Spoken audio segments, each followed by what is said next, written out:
Welcome to another episode of DD on the Spot. As always, I'm your host, Ryan Johnson. And before I get to our guests here today, I'd like to remind everyone that if you enjoy this content, to please give a like and subscribe down below. I'd greatly appreciate it. We have Cassie Amber on the podcast, another guest coming to us from the land down under that is Australia. She's originally from New Zealand, so like I was telling her before, this does complete my quest to have a guest from every single English-speaking country on the podcast. And wow, it's been a journey. It's taken me over 2 years to do it, but hey, we finally done it. But Casey's really into health and fitness, and we're here to have her on and share her journey and what that's been like for her, and also, to talk about New Zealand, coronavirus. We have a wide variety of things to talk about, but most importantly, she's our current guest. Casey, thank you so much for coming on. It's okay. It's really exciting. Yeah, and I'm glad, and this is our first podcast, everyone. So everyone, we should give her a nice warm welcome. But Casey, I got to start this off by asking, what is the weather like in Australia today? Where I live, it only rains a few days a year, so it's blue skies every day, even in winter, and it's like 20 or 23 degrees or something like that, like summer, even though it's in winter.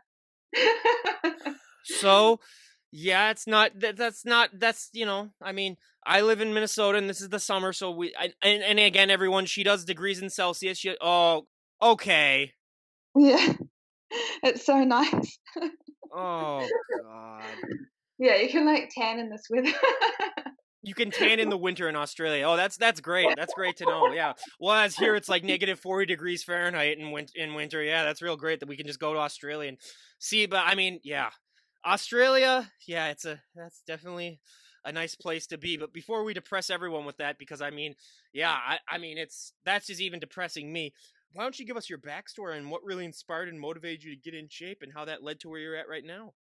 So I actually started really young. My both my parents were quite athletic and muscular. So my mum was an athlete and broke records in athletics, and my dad was, I think, either first or third in the country for karate when he was around 20 years old.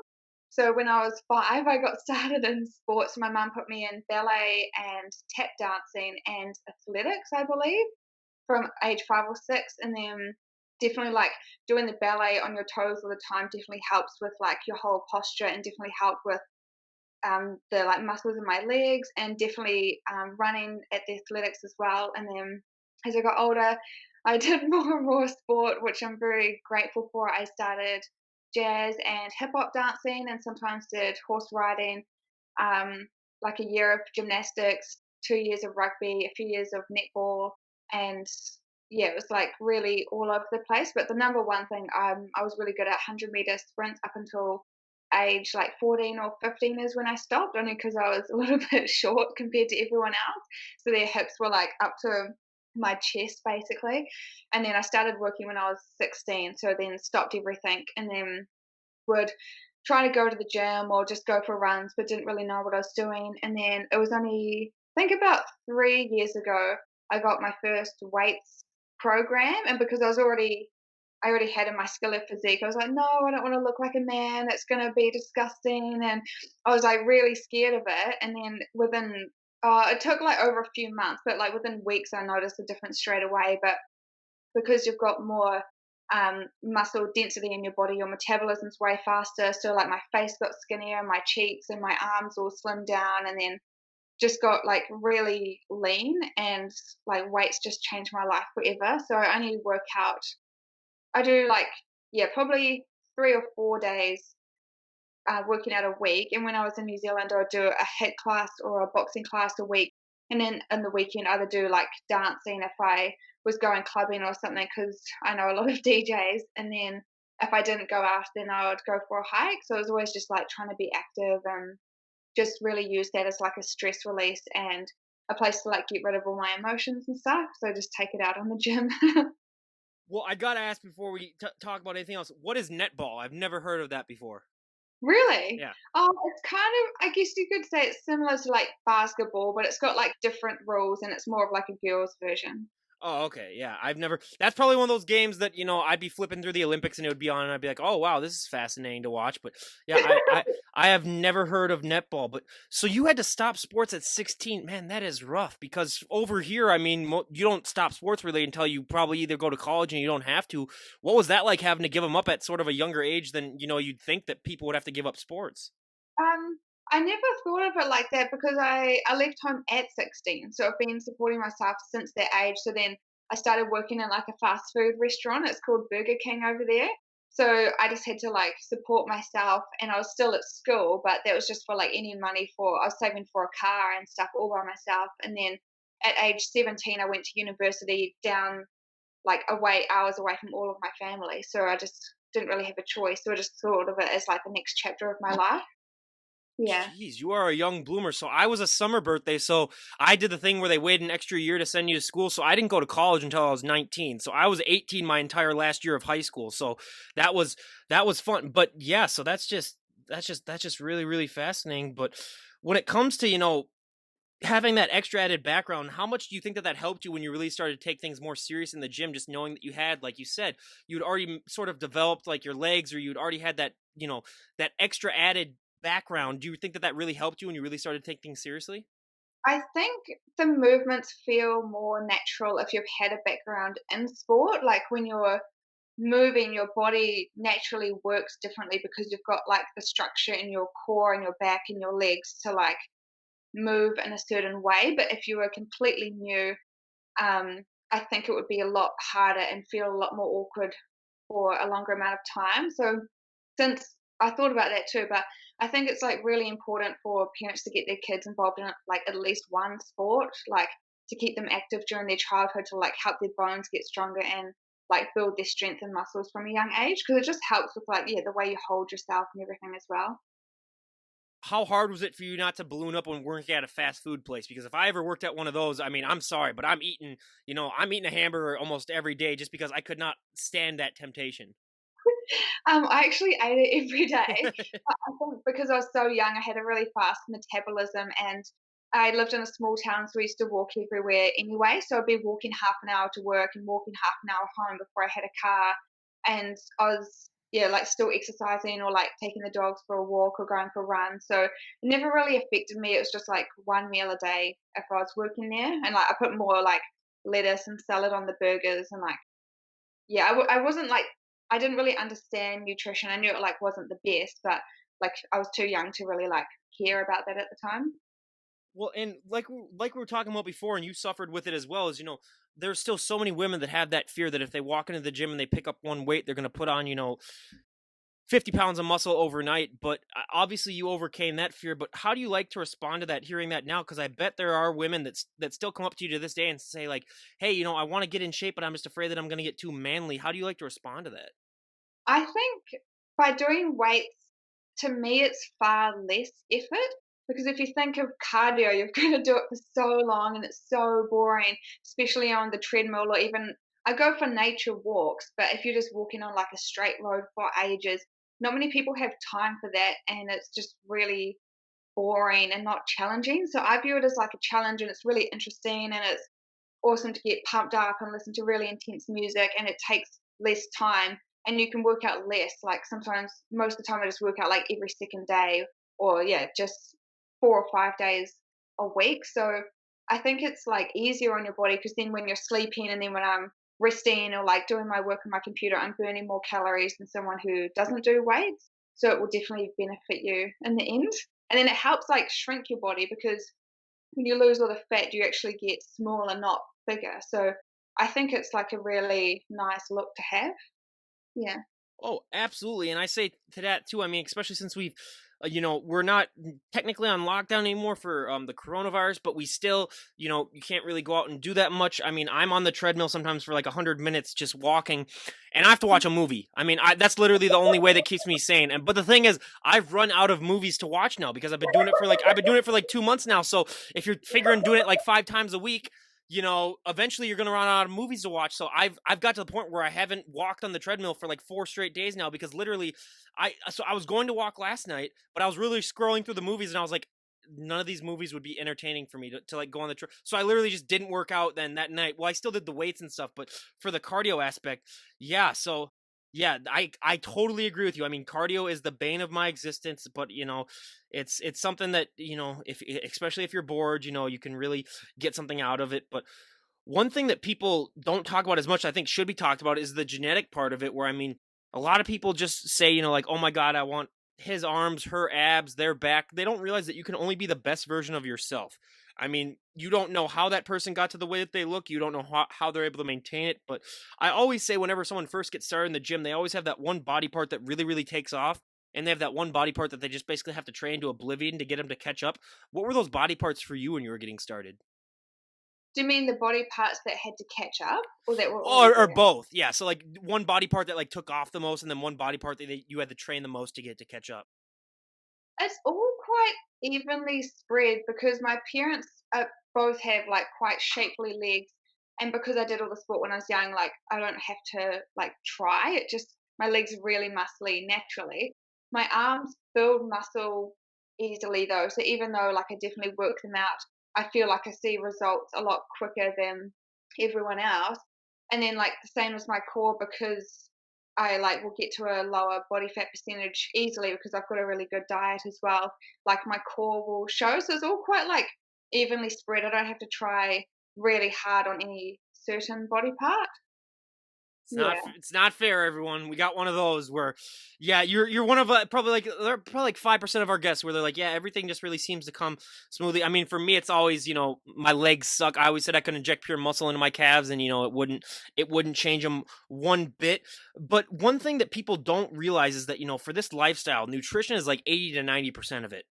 What were some of the bigger nutritional changes that you made when you were first getting started? Because I mean, some people think that they eat healthy, but until they really get into the thick of it, then they understand, oh my God, I'm actually not eating that healthy. Yeah, the way I look at it, I'm not really the specialist in fitness. So when I'm at the gym, I like just do what I think and it like works, but it's not what I specialize in or have heaps of knowledge on or like know what to do naturally. I kind of just see what other people do. I'm like, oh, that's a good idea for exercise. Or I do like the same effective movements over and over that just work for me. But nutrition was the hugest change for me because I 3 years ago I went plant based and then I loved it so much that I quit my corporate job. I already got a degree in hotel management and then worked in the industry in a five-star hotel for 2 years and then quit my job to do holistic nutrition. So that's my actual career now. But I think one of the reasons why I stay in shape so easily is because I just eat well naturally and I love cooking. I love going to the supermarket and planning out my meals for the week and like I just love eating. So I just think if you can just eat healthy and like eat with the meals that I make, then you can eat as much as you want. You never have to go hungry. I don't track my macros or calories or ever go hungry. I just eat as much as I want, but because it's all the right kind of nourishing foods, I just feel that like my body knows what to do with it. So it's about like taking the fear away from food and like yeah, like learning what kind of foods make you feel good. But yeah, nutrition is definitely huge. And during COVID as well, I definitely fell off the bandwagon and like I hate home workouts. I would just do like 5 squats outside and then be like, oh, and then go and sit down. And like I just couldn't do it. But because my diet was still there, like it wasn't that much change, or it just wasn't like as shredded and as muscly, but I didn't like really put on weight as such. Mm. What would you say is probably one big myth or misconception that people have about the plant-based diet? Because I mean, we hear a lot of excuses for people when it comes to maybe not becoming, either vegetarian or doing a plant-based thing. Yeah, I think like people think that you're gonna die. Like when my mum found out, because I just do a 90% approach. I feel like that works best for me. And it's been 3 years of like figuring out whether do I go like full vegan or still keep some things in. And I know that salmon makes me feel really good, but I think it's because of my hormones and because the rest of my food is really lean, the fat feels really good. And also when I wasn't eating eggs when I lived in the city, I think also because of the toxins in the air, I did experience like a lot of brain fog and like couldn't concentrate and felt like quite washed out in my face. But also I was in the city living a very busy lifestyle. And then once I moved out to the farm, we have our own chicken. So I just have like, yeah, salmon and eggs are probably the only thing I still have. And it just it makes me feel a bit more, like, fuller and have a bit more color in my face, and I can concentrate a lot better. So like, each individual will differ, so I never, tell people that they've gotta go, like, 100% or that you have to have salmon and eggs because some people don't need it, but it's about, like, finding the individual like balance for yourself. But definitely, like people think that you're gonna lose all your muscle, but I got musclier after I started, and then like lost extra fat because the food was way less calorie dense, and you could eat more, like have huger plates for way less calories, and also there's like no fat, like there's no saturated fat like you would get in meat. So you're just eating like tempeh, tofu, or I'll buy like veggie patties and have like beans, legumes, and like mock chicken that's made from soy protein and stuff. So it's definitely still easy to get it in, but you're not going to lose your gains from Well, I all love of it. that answer too because so many people, you know, think that you have to go, like 100% plant-based or you have to go 100% with any type of diet where it's like no, you don't have to. I mean, you can still enjoy other aspects of a diet. So I love that. Were you always like that or did it take a certain while where you're like, "Oh my god, I miss salmon and eggs," or what was that Yeah, process? for the first, yeah, it's been 3 years as well for plant-based diet. For the first year, I still ate one meat meal a month. So if I'd go to a restaurant, I'd allow myself a treat and then just like enjoy it. And then eventually my taste buds just changed. So I just didn't crave it anymore. And then it felt like I find meat and like cheese just very salty for me compared to plant-based food. So it's a bit intense. And then yeah, it was only last year in the city. I was like, oh, I watched these documentaries and I was like, okay, I think I want to give up fish as well because you feel bad. I'm like, why do I value one life over another? It should be all equal. Like I shouldn't. Yeah, it's real. It's like a argument in your brain. So I tried giving it up, and then went to the supermarket. Like, I think it depended on my cycle because depending on the month, like I want just avocado, chocolate, and salmon all together for some reason. And I went to the supermarket and I was like, oh, I need salmon, and I spent like $16 or something on one piece because I was like freaking out and like my body just like needed it. So after I went through that, I was like, there's no point trying to like ignore your cravings because your body wants something from it, whether it's the fat or the protein or some kind of vitamin or something. So I always think over everything, it's most important to listen to your body and just like do the best you can and not beat yourself up for it. Yeah. That is one thing that so many people also struggle with is just beating themselves up with. I'm not gonna lie, I've had nights where I might have ate a little bit too much, and the next morning I'm like, oh my god, I got to punish myself basically to make sure that that doesn't happen again. But it's like, no, just realize that you're human. You're gonna slip up. You're gonna make mistakes. But one thing that goes along also with this healthy and fit lifestyle is just the mental change too that occurs. I mean, so many people just focus on the physical change because it's the change that people can see. The mental change, I think, is vastly more important, and it has such a larger impact. How would you think that, or how do you think you yourself mentally have adapted to this new lifestyle and have changed maybe for the better? I feel like I definitely realized that after Corona, we didn't go into lockdown like crazily where we were. Like we could still go out and stuff. It wasn't as strict as other countries, but like we couldn't go to the gym or anything. And I really noticed like your self discipline in other areas of your life. And when I wasn't going to the gym, like when you're exercising, you start to just naturally crave healthy food because your body wants like lots of greens and salads and veggies and like lean protein and stuff. And then when you're not going, you like, I started to feel like way more like not so healthy carbs, and then like way more like fat and like chips and stuff and chocolate. So you started to like, yeah, crave unhealthy food. And then I just got like so messy. Like my room was messy all the time. I couldn't be bothered like doing the dishes. I couldn't be bothered picking things up, like going to bed late. And I feel like when you've got your self control in the gym and you're like eating healthy, the other areas of your life are way more structured. So I've only just realized that myself, but also I think you feel a lot more like grounded and down to earth when you're looking after yourself, if that makes sense. Oh, Yeah. oh, I mean, I cannot tell you how the mental mindset has changed when you first start working out as opposed to, just being well, yeah, I even did the quarantine thing too where I didn't work out for almost a month when quarantine started just because I was like I had zero motivation to do it. And so I can totally, and then that for even that first day coming back, we're like, yeah. I need to, not have that milkshake that I was thinking about having tonight, or I need to, maybe McDonald's can wait a week, and I'll have it next week or something like that. But yeah, it's a whole different change of mind. And yeah, even on like I was talking about the 4 days that I haven't done any cardio, I've only worked out once in those 4 days. And yeah, even tonight, like even as I'm talking to you, I'm like, God, I want to get like a Gatorade or something like that. But so, yeah, I couldn't agree with you more. I mean, that is just so true. But one thing that I think is a little bit different about where we live in is that, I mean, in Australia, it's nice weather year round, whereas in Minnesota, we have our winter streaks. But with that weather, do you find it hard, or do you find it hard on yourself to, you know, have this pressure of I want to be in shape year round then basically? Because I mean, if you're living up here, I mean, you can be out of shape for 6 to 7 months out of the year because it's just sweater weather anyway. So I mean, it doesn't matter what's underneath it, but I imagine in a climate like that, you'd be like, okay, I need to look decent, year round, because if it's weather this nice where I can go out and tan in the middle of winter, I need to at least look the part then. I think one of the reasons I wanted to leave New Zealand, one of the reasons was just because the economy is so hard over there to get ahead. But I actually like couldn't even handle the winters over there, even though I've lived there my whole life. So in winter over there, I didn't even want to hop in the shower because it was like too cold to get undressed, and that's not even as bad as where you live. But over here, it's not like I don't feel pressured to want to stay in shape. It's more like you naturally do because you crave more like smoothies and stuff, and you feel like a lot lighter food than like really heavy carbs than if it's in winter. So it's not like a focus of mine to have to stay in shape, but you naturally do because I'll be like outside doing things on the farm here, or like I'll be like, oh, I can just take the dogs for a walk and it's like sunny anyway, so you never have to worry about it.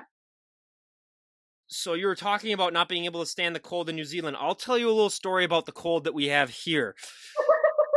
So there have been occasions, it's been a handful of times in my life here in Minnesota, where when I was going to school, instead of having snow days, we had days where it was so cold that we didn't have school because the gasoline in the school buses wouldn't start because they would freeze solid. That happens at -25 degrees. That's when it starts.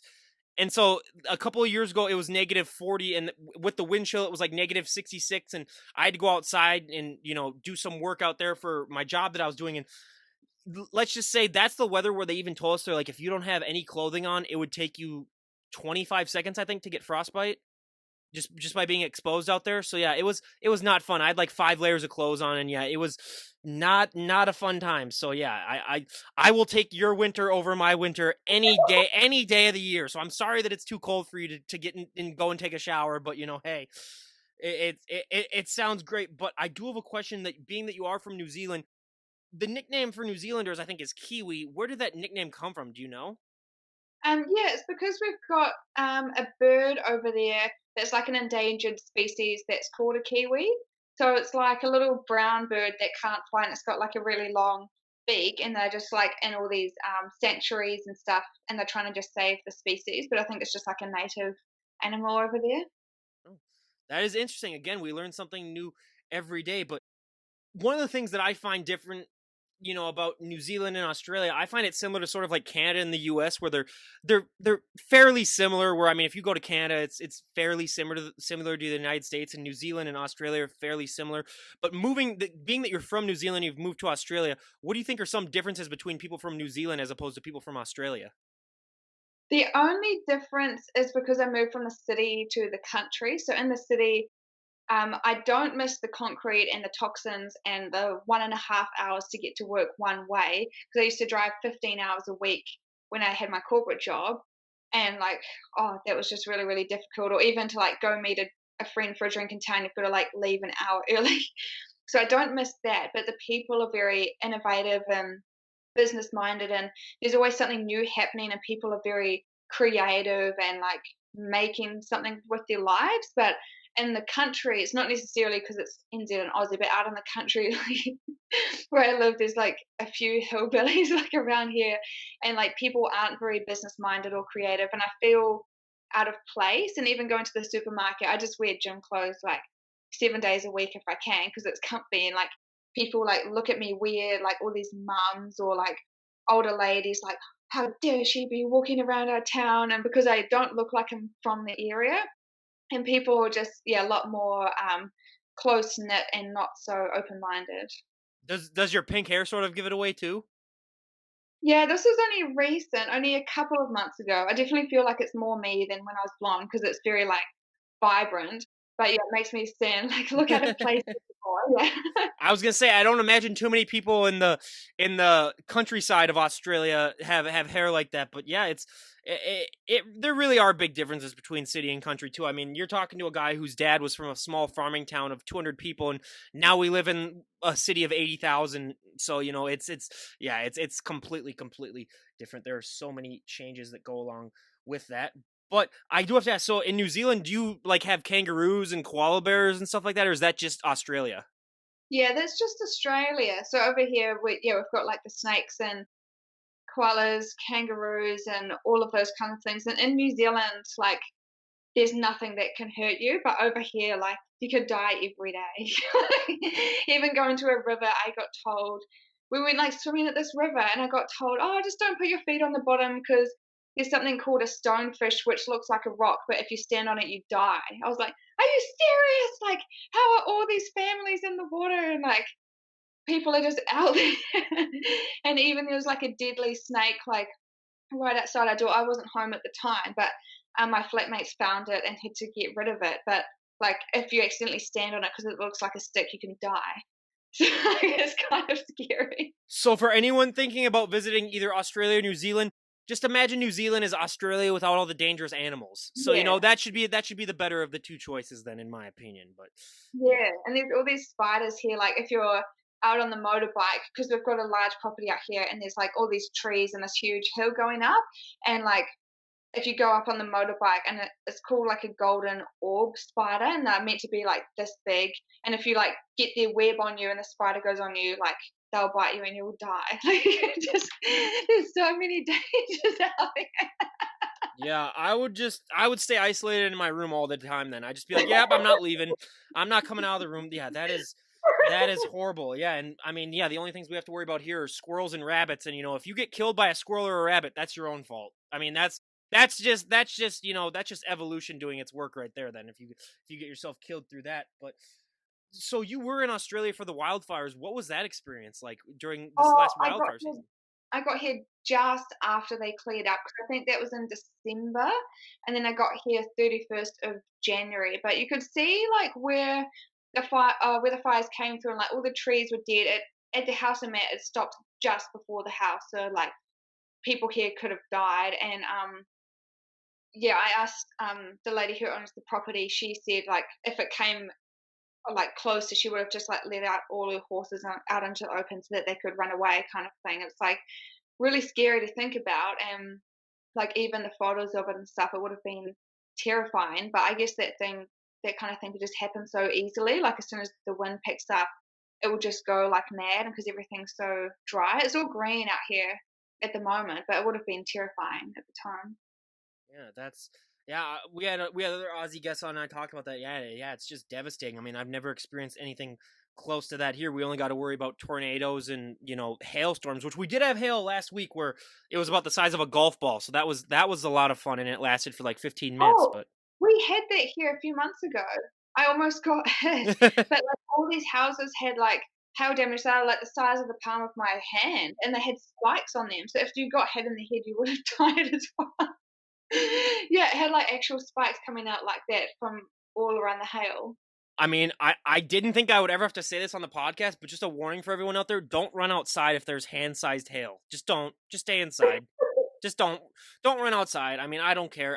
But yeah, I mean, yeah, hail is nothing to joke around with. But going back to the healthy and fit aspect of your journey, I mean, I always say one of the fun things about being healthy and strong is that you can really help out a lot of others. But one thing that I found that it can be an annoyance at times, is that you're going to get asked to move a lot of people's furniture. You're going to get asked to open a lot of pickle jars or bottled water, anything that's sealed on tight. You're basically the go-to strength person. Has that been a similar experience with you, maybe like among your family or among friends, knowing that you do work out, that they're like, oh yeah, just Casey can do it, or she can, like, just leave all that stuff to her? Has that been an experience that you've had to deal with? Actually never. I think, like, my family are quite hard workers, so even, like, my nana and my papa are as strong as me, and my nana eats plant-based as well, and she's nearly 70. She walks the dogs 5 kilometers every second day, and she's got pet cows, and she, like, does all the fencing up and down all these huge hills and stuff, so they're, like, very capable in my family. And my dad, like, he's he's so, like, muscly. He's, like, abnormal almost, but he's so muscly that he can lift up a digger bucket somehow. It's like, I don't even know how much I that weighs. don't even know what that is, but that sounds impressive. Yeah, like, it must be, like, 500 kgs. Like, he can't carry it around, but he could, like, lift Oh, it I was off. gonna say if he's carrying around 500 kilograms, then that's it's like Jesus, buddy. Like, dude. Yeah, but not, like, carrying it around, Yeah. but he, like, lifted it off the ground one day when I was young. I was like, "Oh my god, I don't think anyone else in the world can do that." Jeez, yeah, that's hey, well, you hit the genetic jackpot with that at least then, where I mean, you don't have to worry so much, but you did sort of talk about it, but my favorite question to ask all the healthy and fit guests that I have is that, it's happened with all the males that I have on too, but with females, I mean, it's even more pronounced is just the fact that your clothing options can be severely limited when you really go hard in the gym. I mean, I always say if you have big, broad shoulders, dresses aren't your best friend. Jeans are another thing that we hear of all the time, where if you have a big lower body and a small waist, good luck finding jeans that fit you. I mean, your clothing options can be severely limited, other than wearing gym clothes all the time. Which I mean, that's something that you're gonna have to do probably eventually. But what are some other ways that you have found that you're able to sort of compensate for the fact that your clothing options can be severely limited at times? I feel like the only time I've ever had a problem was when I was at university and I, like, couldn't get a dress, like, off my shoulders. It was, like, stuck around here, and I was, like, trying to get it off and then, like, got claustrophobic, and I was, like, freaking out, like, having a panic attack. But all the rest of the times, like, my go-to outfit is just, like, crop top and shorts. Like, I'm not a fashion person. I don't wear jeans because 'cause they're, like, cut into you. So I literally just wear, and because I work for myself now, so I just wear gym clothes, like, every day. And if it's not, I just make sure the clothes are, like, stretchy. So I never, like, have a problem compared to some people, I guess. Well, as someone who is hoping to eventually work for myself, what would you say is one or what would you say is your favorite thing about working for yourself, and what did you say is your least favorite thing about working for yourself? My favorite thing, I feel like I don't really like authority too much. Like at school, I was a good student, but I like hated the teachers telling me what to do. And like, I always thought like when I'm older, like I don't want someone to tell me when to be at work and like what I need to wear and what I need to do for the day. And like, you get so exhausted working for someone else that has no purpose. So I do have side jobs now, but because they don't take over my life, if you're by yourself all day, every day working for yourself, it's like nice to socialize and stuff. So I work in a health store, and then I started working for a nightclub because I just started DJing as like a side fun thing as well. But I just like the freedom and like, um, if you want to take time off, like you can take time off, but you usually end up working longer hours just because you're passionate anyway. So you'll be working at 10 o'clock at night, like getting all creative, but it just doesn't feel like work. And the least favorite thing, there's probably two. One of them, it can be used as like motivation, but people doubt you all the time and try to bring you down. And like so many people from my family and people I know, they're like, because it's hard. Like the financial struggles, you've got to go without for a very long time in order to get ahead because you don't have any regular income. You need to try and push your brand. No one knows who you are. You need to prove yourself, and it's really, really difficult financially, so you have to go without for a long time. You can't buy anything that everyone else buys. Like all these girls get like, yeah, getting their nails done, their eyelashes and eyebrows, and they're spending like hundreds of dollars every month just on like beauty. And I'm like, I just realized I'm 23 and I've never even bought a perfume in my life. So like that kind of thing is really, really hard until you're like up and running, but you know it'll pay off in the long term. And then other people in your life, like when you're like, oh, things are like really hard at the moment. I've like tried to do all these things and it's like hard to find new clients and stuff. And they're like, oh, why don't you just get a normal job? Like, I don't know if this is going to work for you. And they keep trying to like make you smaller. And sometimes they just care about you and they want to make sure that you can like get by and stuff. But you just know that you've got like this vision for yourself that you're not meant to be like just another average person kind of thing. You're meant to pursue this. big dream. So since like just in the last couple months, it's finally started happening in Auckland, and I started to make tracks and like started modeling for a fitness brand and stuff, and it was awesome. And then launched my business, and then yeah, COVID hit. There was no work, and then just in the last couple of months, I've started getting like all the work possible. So it's like hard to turn it down. So I'm like on a good streak now. So if that keeps growing and growing, it'll be like exactly where I want it to be. But it just takes a long time. Like you need patience Mhm. for years. Yeah. That's great. And I gotta say, everyone, I did not know that she was only 23. I just turned 26, so I hate having guests on that are younger than me because it makes me feel old. I feel like an old timer now, even though 26 is not that old. There, that's at least what my parents keep telling me. It's not that old. And I'm like, yeah, well, But hey, that's just so amazing that you're doing this at such a young age. But one thing that I think is so fascinating about this pandemic that we've dealt with, and how it's really disrupted all of our lives, is that so many people make that excuse of like, oh, I want to go to the gym and I want to get started or get in shape, but I just don't have the time. That's not an excuse that you can make right now, because I mean, it's like all the people, most of the people have all the time in the world right now to get started. But I always say the biggest problem with that is that so many people want to get in shape, they just lack the knowledge to be able to get in shape, or the training. They just don't know how to do it. So what advice would you have for someone if they were to come up to you and just say, hey, I really want to get in shape, but I just don't know what to do, especially during this time where I mean they have so much more free time on their hands. What advice would you have for people just to get started? Because I always say when you first get started, it becomes so much easier for you to continue on in your journey, just having that base set up.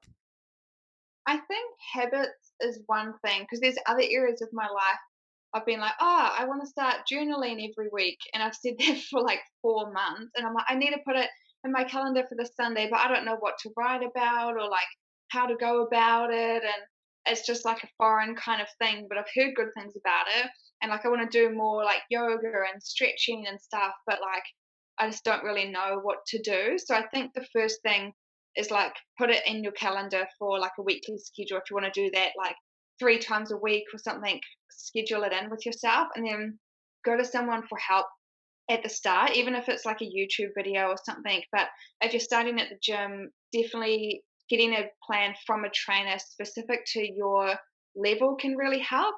And then, especially if you're a beginner, you don't need to even like I don't even lift heavy. I just focus on like mind to muscle focus. So you like pull and then squeeze for a second and then release, and focus on your posture and like tensing the muscle that you want to work. So you don't have to go lifting all these crazy heavy weights, and try not to think about other people looking at you at the gym because they're probably worried that you're looking at them. So like no one really cares anyway. One thing that I've always found so fascinating about time under tension and that mind to muscle connection is that it takes a long time to develop that.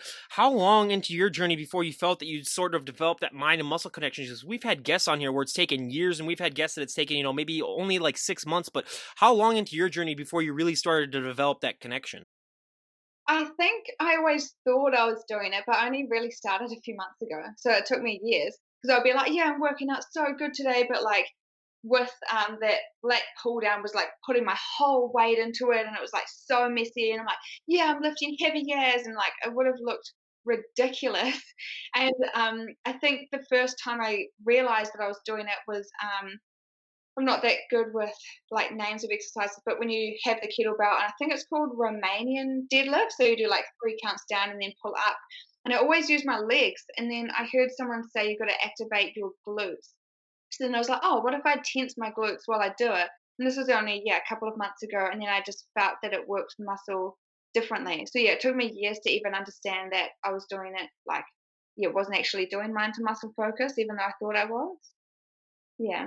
That is the one of the hardest things too that I've heard from most people. Where yeah, I even thought that I was doing that too. Where like when I first heard about that, I was like, oh, I've been doing that since like eighth grade or something like that. And then when I first tried it again, like the next workout that I did, I was like, I've really not been doing it. So like I had to go and like watch YouTube videos and like talk to people about how to do it. And I still, and it's nothing that I don't think you can master, because you could have a really good, even a few months where you feel that connection, but then all of a sudden you might just not be able to do it. It's all about concentration too. And for someone like me, concentration can be a hard thing to come by sometimes, but excuse me, if we were to talk to you a year from today, where'd you like to be at in, your health and fitness journey? Where'd you like to be at just in your overall life? What are some goals that you would like to have achieved if we were to talk to you a year from today? There's probably 2 or probably 3 main ones. So I've got my online nutrition business. So I do take nutrition consultations in the next city over, and that's really one thing I always try to do with my business is try to get out of my comfort zone. So I'm actually like very introvert. So for the last few years, I've been doing things that scare me and like working promo jobs and like working at parties when I'm terrified of talking to people just to get more used to it. So starting to do in-person consultations instead of online. I'm like, oh my God, they're here. And then like I have to calm myself down. But then the more you do it, the easier it gets. So I really want to grow the online business because then at least you can reach people from all over the world and be just a big inspiration online and like a source of knowledge for people around diet. Um, about a month ago, I just bought a food trailer, so that's really, really exciting. And in about a week, it should be ready to go. So all the legal stuff's done. I'm just getting just got logo back, so I just need to get the logo printed and then make the menu, and I'm ready to go. So I want to, yeah, go with the food trailer, get some of the loan paid off, and then the goal with that is because of the kind of food I eat, it's like plant-based food, people think it's gonna be horrible and disgusting, and people don't even wanna try the recipes, even if they, like, are interested in a meal plan, it's, like, too much work for them and they can't be bothered, so I'm like, "Okay, if I can cook the food for them and provide it for them, then I can give it to the wider community and at least get them to try it." And, the other thing what was the other thing I wanted to work on? Oh, I was also considering competing this year in WBFF because I've never done any bodybuilding show, and I was always worried because I don't know what it's like to go hungry. Like I don't want to starve myself, and I don't want to become obsessed with food. I don't want to develop a bad body image. But I love the bodies of the people who do the WBFF because it's like so feminine, but like so strong and in control. So I was going to do it this year, and then I just got found out half a week ago the show's being cancelled. But also because I'm so busy with the trailer and my business anyway, it's probably not a bad thing. So next year, once it's more established and I can like create my schedule more how I like, when things aren't so busy, I would really like to dedicate time to that and like have money for like a coach and stuff. It's because I don't really know what I'm doing. I was just going to try and do it by myself, but I don't know how to pose. I don't know anything about macros or how to like adjust your food leading up to the show. I just know how to like maintain myself. So that would be like a huge learning curve and a big thing just to like go out on the stage and knowing that I've achieved that. Can I just tell you, as someone that has talked to hundreds of bodybuilders, yes, you Yeah. need a coach. You need to find a coach. I mean, we have heard so many of these stories of people who are like, "Yeah, I tried it my first time, just do it all by myself," and every time I hear that, I'm like, "Oh God."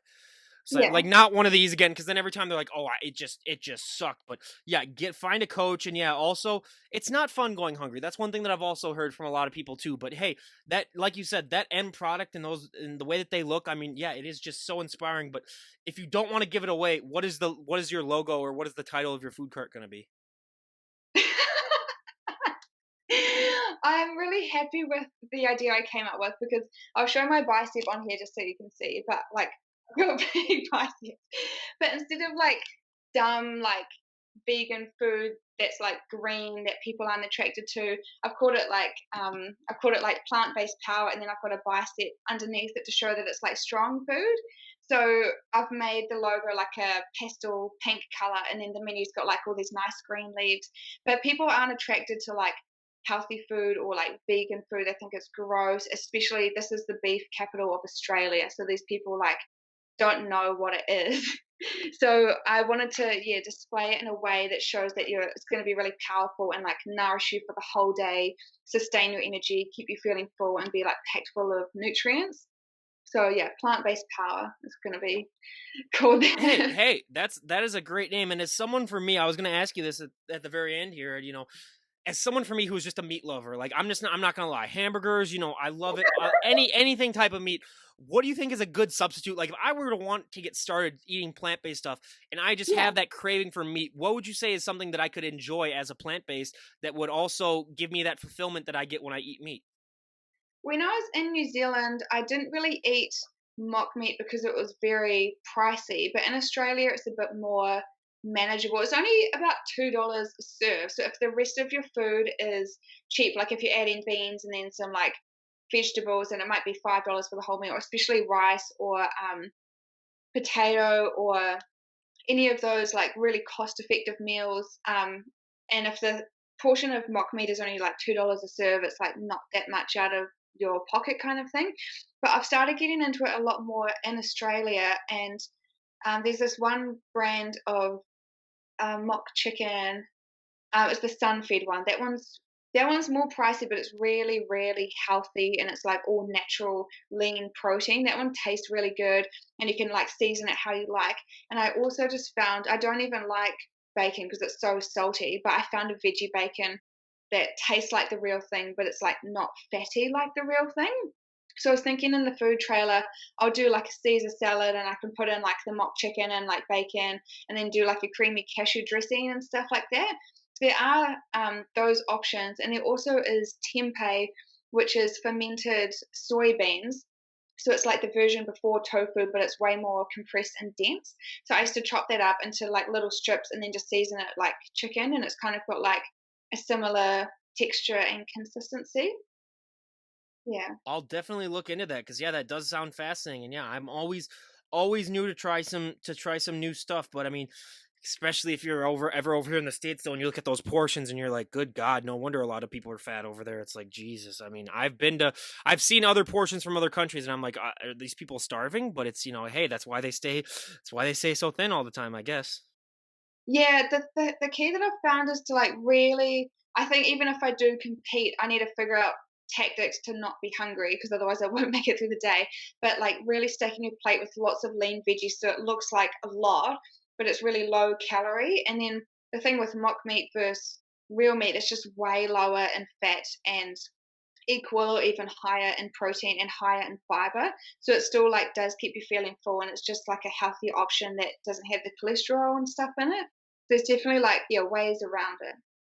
Well, yeah, Yeah. and a trick that I can share with you that a lot of bodybuilders do that I know is that like if they're eating food, they might use like smaller plates because then if it takes up still much of the plate, then it still tricks your mind into thinking of that Yeah. it's a full meal. So that's a good one too. But are there any is there anyone that you'd like to give a shout out to before we wrap things up?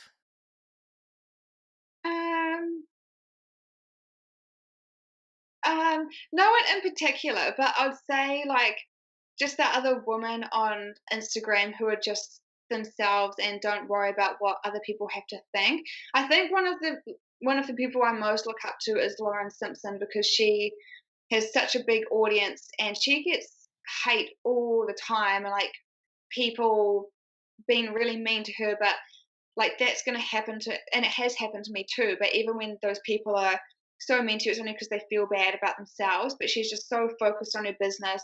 She's like a positive voice for everyone, and like is very well spoken, so she doesn't offend anyone even if they have different values to her, and tries to accommodate to everyone. But like yeah, social media can be a hard place because people are always judging you, and they yeah just judge the book by its cover. So I think like yeah, for the women that I follow on there who inspire you every day and always try to put out. I don't like when people have a big following, but they don't influence anything. It's like they have very empty personalities and they don't stand for anything. And it's just like being hot. But I really like when people stand up for something they believe in, or they educate you, or they make you laugh, or they're like trying to push something positive that like helps your day. I think that can really help other people in their lives, and then social media is a positive place for like news and inspiration instead of like something that makes us not like ourselves. Yeah. Well, and Lauren Simpson. So I actually have talked to her about coming on the podcast, and nothing's been confirmed yet. But if she does come on, I'll definitely mention that you're a fan, and we'll see about that. So yeah, I think yeah she's great as well. And before we wrap things up too, I mean there are so many myths that people have about just the healthy and fit lifestyle. What is one that you think that you still deal with to this day that you could dispel right now? I think it's probably nutrition wise because I focus on natural food over a lower calorie option. So most people like the packaging is just avoid packaging basically, but people will think like it's got like low fat or something on it, or it's going to be like low calorie and it's really healthy. But I look at the ingredients list and it's got like all these additives and like artificial sweeteners and colors and different gums to like hold it all together and like all these words you can't pronounce, and that's like not what our bodies were meant to be eating. But because it's like low sugar, low fat, then people think that that's a healthy option. So instead of looking at those kind of marketing tactics on the packaging, just focus on the ingredients list. That's the number one thing that I always do. And even if it is higher calorie, it's probably got more nutrients in it and it's going to keep you feeling fuller for longer. So it's going to benefit you anyway because then you won't be snacking later in the day because you ate like a low calorie thing.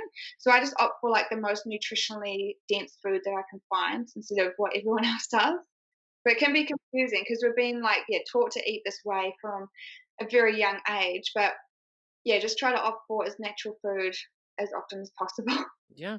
And yeah, the more natural the better. I'm totally for that. But so I had an Australian guest on last week and they said or no, I published it actually today and they were on like 3 weeks ago actually, but they sent me some Vegemite and Tim Tams, which I had never had either of those before. Tim Tams are one of the greatest things I've ever had in my entire life. I ate that whole thing in like 3 days and it's bad. Like, but it's anyone. If you can order something online, order that. But is Vegemite also a thing in New Zealand, or was that something that you had to adjust to when you went to Australia? We have it's in New Zealand, but we have another version called Marmite.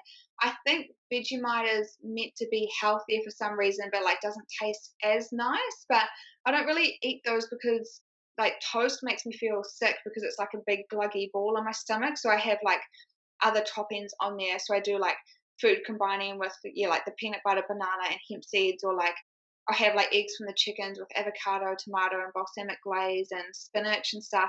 So I don't usually just have toast on its own. So now I'm gonna have to try that marmaid. So I mean, if I'm trying all these other things, but yeah, I mean, just that whole different cuisine. But again, everyone, go and give Casey a follow. I'll leave a link to all of her stuff down below. And again, thank you so much for sharing your journey with us. And I wish you nothing but the best. And I'd love to have you on in a year from now and hear about how successful everything's been. But is there any last thing that you'd like to say before we wrap things up? Um, just a message to everyone, even if you can't see a light at the tunnel, if you feel like you're going through a really hard time or you're not seeing results, you feel like nothing's working, you're just thinking about giving up or you're not good enough or not strong enough, just keep going because sometimes like it just takes a little bit longer than you may think and there definitely will be a light at the end of the tunnel and like nothing lasts forever. So just keep trying because consistency is more important than perfection. I'll say that. I okay, so I need to. You need to be. Your new job needs to be like coming up with those slogans that you find on the internet. Consistency is more important than imperfect. That's like something that you'd find in like one of those people's who, I'm not gonna lie. I don't prefer those people that like have like the live, laugh, love stuff in the background. That's like one of those quotes that you're gonna find for someone. But yeah, consistency is better than perfection. Yeah, I can totally agree with that. But hey, we came up with something new right there. But again, I couldn't think of a better way to end it than that because that's just so perfect. But again, you guys, go and give her a follow. I'll leave a link down to her Instagram page down below, and I will buyer beware. I mean, when you do go and give her a follow, it will inspire you to get in shape and stop eating those Twinkies and get off the couch every once in a while and exercise. But again, Casey, thank you so much for coming on and sharing your journey. I really appreciate it. That's all right. Thank you for having me. It was really fun. Absolutely. Well, again, you guys, this is Ryan Johnson, DD on the spot, signing out. Have a great day, everyone.